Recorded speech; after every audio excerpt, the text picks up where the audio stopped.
പത്തനംതിട്ട നാരങ്ങാനത്ത് വാഹനാപകടത്തെ തുടർന്ന് ചികിത്സയിലായിരുന്നയാൾ മരിച്ചു.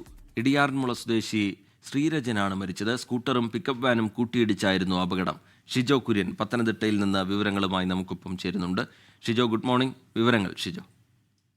Good morning. ഇന്നലെ ഉച്ചയ്ക്ക് 1:45 കൂടിയാണ് ഈ അപകടമുണ്ടായത്. നാരങ്ങാനം മടത്തുംപടിയിൽ ഇരുചക്ര വാഹനത്തിൽ സഞ്ചരിക്കുകയായിരുന്ന ശ്രീരാജിനെയും ഭാര്യയെയും അമിത വേഗതയിൽ വന്ന പിക്കപ്പ് വാൻ ഇടിച്ചു തെറിപ്പിക്കുകയായിരുന്നു.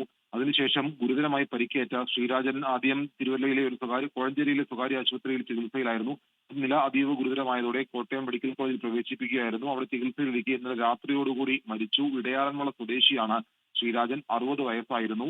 ഒപ്പം ഉണ്ടായിരുന്ന ഭാര്യ ഷീല രാജൻ, 55 വയസ്സ്, ഗുരുതരമായി പരിക്കേറ്റ സ്വകാര്യ ആശുപത്രിയിൽ ചികിത്സയിൽ തുടരുകയാണ്. ഇന്നലെ ഒരു മരണാനന്തര ചടങ്ങിൽ പങ്കെടുത്ത് മടങ്ങി വരവെ നാരങ്ങാനം മടത്തുംപടി ജംഗ്ഷനിൽ വെച്ച് ഉച്ചയ്ക്കാണ് ഈ അപകടം സംഭവിച്ചത്. കണമുക്കിൽ നിന്ന് വരുന്ന ഇരുചക്ര വാഹനം മണ്ണാറക്കുളഞ്ഞി കോഴഞ്ചേരി റോഡിലേക്ക് പ്രവേശിപ്പിച്ചു.